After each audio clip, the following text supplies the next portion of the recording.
দর্শক, British MP tulip issue এখন যুক্তরাজ্যের সীমানা ছাড়িয়ে বাংলাদেশ পর্যন্ত পৌঁছেছে।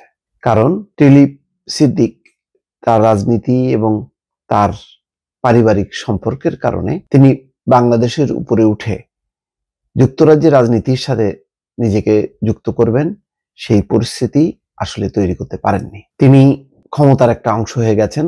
বাংলাদেশের যেমন শেখ পরিবারের বিভিন্ন সদস্যরা যেভাবে জড়িত, ঠিক তেমনি তিনিও জড়িয়ে গেছেন। আর তাতেই বিপত্তি শুরু হয়েছে যুক্তরাজ্য জুড়ে। এখন লেবার পার্টির নানা প্রশ্নের মুখোমুখি হচ্ছে।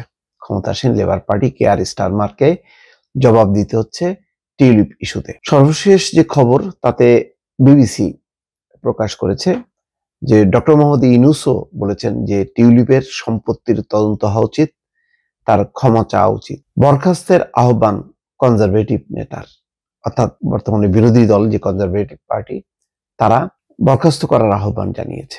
যুক্তরাজ্যের ক্ষমতাসীন লেবার পার্টির মন্ত্রী টিউলিপ সিদ্দিককে বরখাস্ত করার জন্য প্রধানমন্ত্রী স্যার কিয়ার স্টারমারের প্রতি আহ্বান জানিয়েছেন দেশটির বিরোধী দল কনজারভেটিভ পার্টির নেতা কেমি ব্যাটেনোচ। এদিকে বাংলাদেশের অন্তর্বর্তী সরকারের প্রধান উপদেষ্টা ডক্টর মোহাম্মদ ইউনূস বলেছেন টিউলিপের ব্যবহার করা সম্পত্তি নিয়ে তদন্ত হওয়া উচিত। টিউলিপ এই সম্পত্তিগুলি ব্যবহার করেছেন তা নিয়ে তদন্ত করা উচিত যে এই সম্পত্তিগুলি আসলে কি টিউলিপের নাকি বাংলাদেশি কারোর।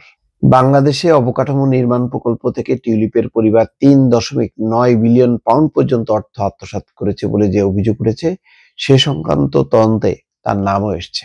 এমন প্রেক্ষাপটে টিউলিপকে বরখাস্তের আহ্বান জানালেন যুক্তরাজ্যের কনজারভেটিভ পার্টির নেতা। অর্থাৎ বাংলাদেশের যে দুদক যেই দুর্নীতির অভিযোগ তদন্ত করছে, সেই প্রেক্ষিতে কনজারভেটিভ পার্টিও বলছে যে এই অবস্থায় তাকে বরখাস্ত করা উচিত।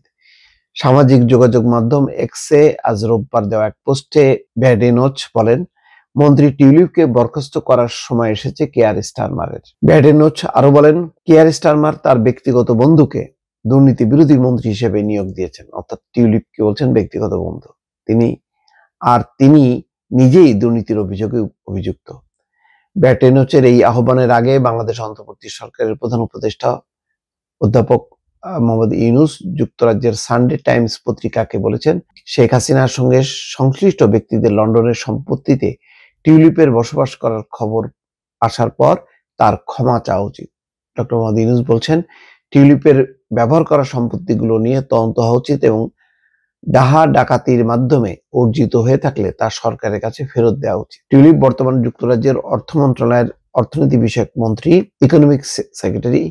মন্ত্রী হিসেবে দেশটির আর্থিক অপরাধ দুর্নীতি বন্ধের দায়িত্ব তার। বাংলাদেশের ক্ষমতাচ্যুত শেখ হাসিনার বোন শেখ রেহানার মেয়ে টিউলিপ শেখ হাসিনা গত বছরের অক্টোবরে গণঅভ্যুত্থানে ক্ষমতাচ্যুত হন। শেখ হাসিনা, টিউলিপ সহ অন্যদের বিরুদ্ধে ওঠা দুর্নীতির অভিযোগ অনুসন্ধান করছে দুর্নীতি দমন কমিশন। শেখ হাসিনার সরকারের সঙ্গে সংশ্লিষ্ট বেশ কয়েকজন ব্যক্তির সম্পত্তি টিউলিপের ব্যবহার করা নিয়ে প্রশ্ন উঠেছে। যাই হোক, এখন এই বিষয়গুলো দিনকে দিন জটিল হচ্ছে এবং স্টারমার যতই বলুক না কেন টিউলিপের উপর আস্থা আছে। যদি পরিস্থিতি যেদিকে যাচ্ছে তাতে টিউলিপকে রক্ষা করতে পারবেন, এটা অনেকেই মনে করছেন না। দর্শক, ভালো থাকবেন। আল্লাহ হাফেজ।